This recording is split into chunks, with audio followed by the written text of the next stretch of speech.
Okay guys, so hari ni aku nak review sunroof Evo 7. Ramai yang tanya aku, betul ke harga dia 400 je? 400 apa yang dapat? Jadi hari ni kita nak tengok barang apa yang dapat. So first kali, dengan harga 400, kita dapat dia punya bumbung. Bumbung cun lagi, cuma ada calar-calar sikit je. Lepas tu dia punya kapet dalam. Kapet dalam komplit sekali dengan sun visor ni.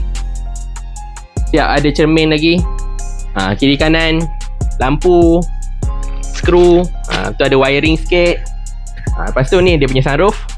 Sunroof ni siap ada sekali dengan hose air.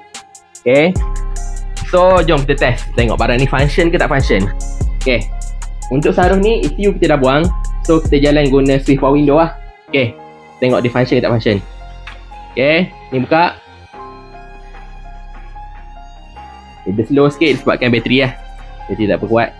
Okay, tutup.